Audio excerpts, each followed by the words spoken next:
explanation of that tweet about alleged Australian war crimes. It comes as China's deputy ambassador accuses the PM of overreacting.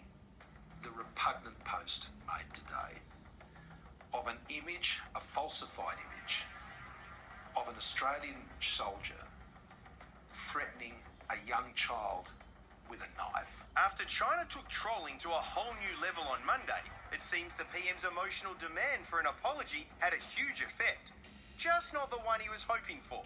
Instead, he got this. People wondered why a national leader would have such a strong opinion to an artwork done by a normal young artist in China. And tens of thousands of trolls have taken to WeChat and Twitter to call ScoMo everything from stupid and arrogant to troublemaker, lunatic and crazy dog. This last one in particular is a huge insult in Chinese culture. These new pro-China accounts that are really critical of Scott Morrison in Australia, they're very inflammatory. They're looking to pick divisive issues and really trying to bait. It's not random that all of these new accounts are posting about the same topics.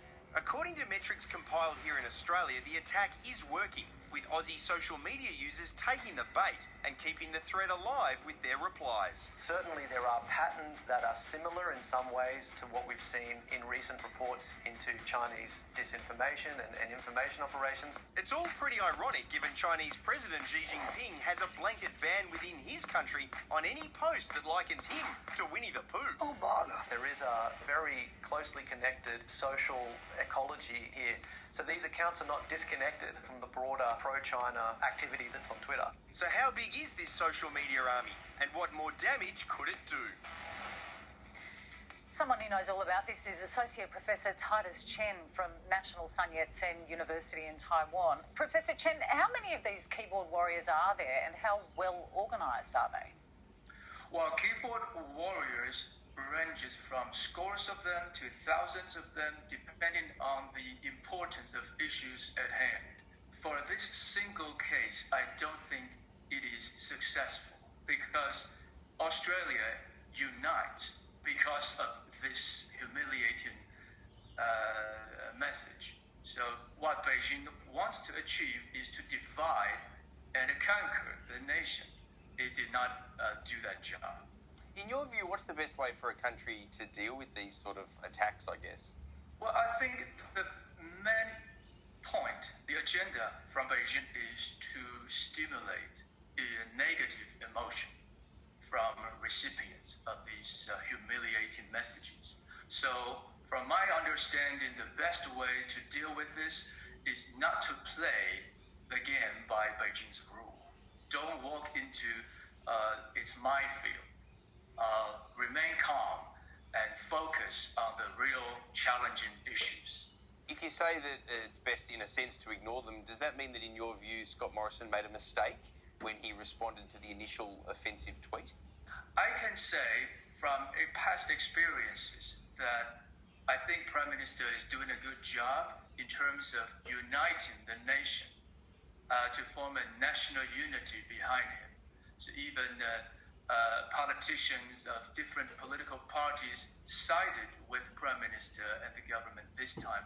And that, I think, is very important.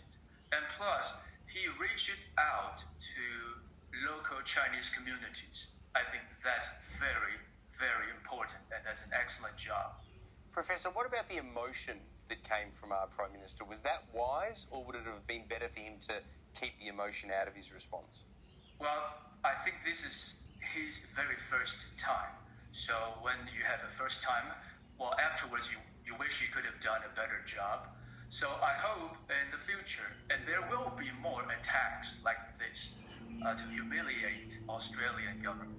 I hope in the future he could delegate this kind of response to maybe from Defense Ministry, from Foreign Ministry spokesperson, someone at the same level with Mr. Zhao, who is a spokesperson of Chinese MOFA, can and should respond.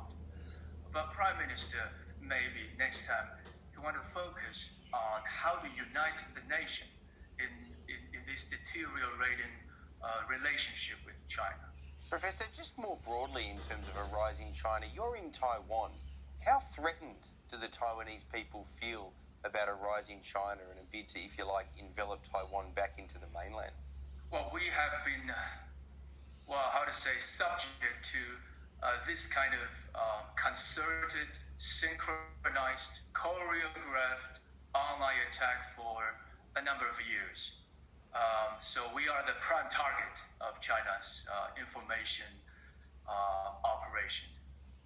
Chinese naval and air force flights visit Taiwan's airspace, on a daily basis, which is maybe just 50 miles away from my city.